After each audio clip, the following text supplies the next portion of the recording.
ना कि अगे माई कौने छपनी सनवा झंडवा फहरत आवे ना कि अगे माई कौने छपनी सनवा झंडवा फहरत आवे ना कि अगे माई सब रख तुन के स्कॉर्पियो गाड़िया उड़त आवे ना गाड़िया उड़त आवे ना कि अगे माई फिरोज अहमद के स्कॉर्पियो गाड़िया उड़त आवे ना कि अगे माई फ्राक छपनी सनवा झंडवा फहरत आवे ना कि अगे माई फ्राक छपनी सनवा झंडवा फहरत आवे ना कि अगे माई फ्राक छपनी सनवा झंडवा फहरत आवे ना नोट पर ना वोट बर्बाद करिए चाची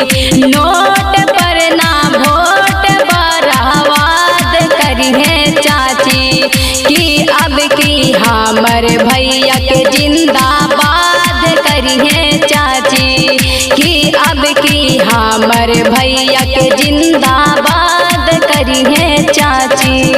रिकॉर्डिंग बाय खुशहाली म्यूजिक स्टूडियो।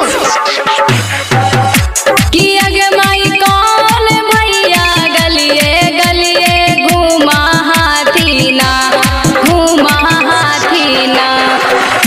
कि अगे माई कौन दीदी गलिए गलिए घूमा हाथी ना कि अगे माई की ना का से हथवा जोड़ी वोट मांग हाथी ना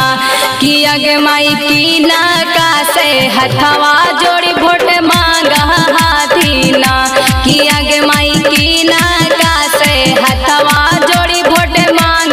हाथी ना कि अगे माई सब राखा तुन गलिए गलिए घूमा हाथिन ना गलिए घूमा हाथिन ना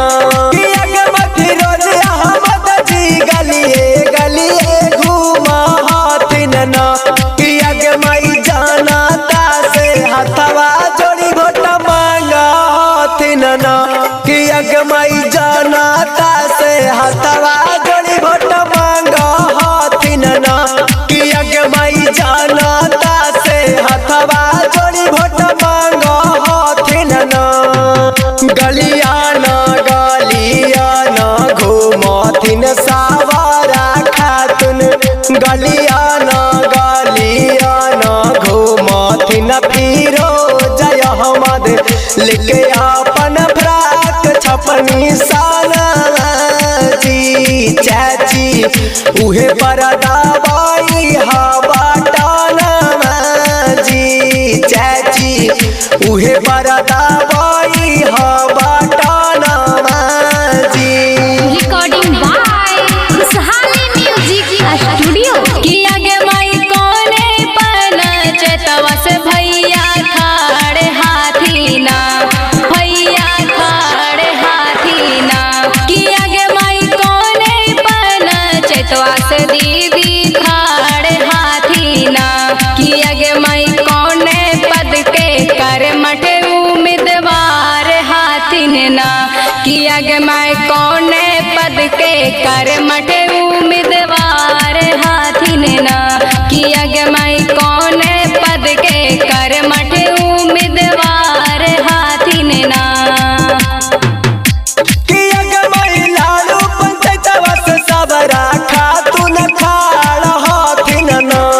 खातुन खाड़ हाथिन ना कि अगे माई लालू पंचायत से फिरोज अहमद खाड़ हाथिन ना कि अगे माई पंचायत समिति पद के उम्मीदवार हाथिन ना कि अगे माई पंचायत समिति पद के उम्मीदवार हाथिन ना कि अगे माई पंचायत समिति पद के उम्मीदवार हाथिन ना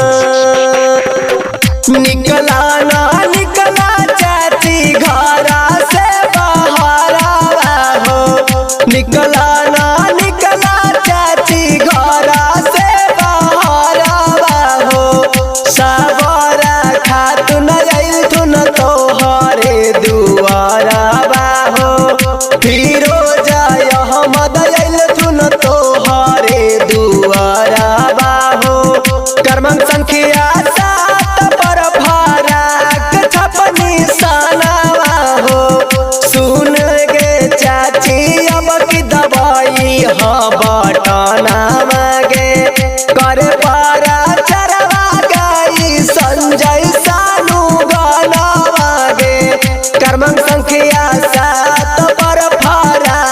छपनी साना मागे सुनेगे चाची यही जे दवाई हाँ बटना मागे। रिकॉर्डिंग बाय खुशहाली म्यूजिक स्टूडियो।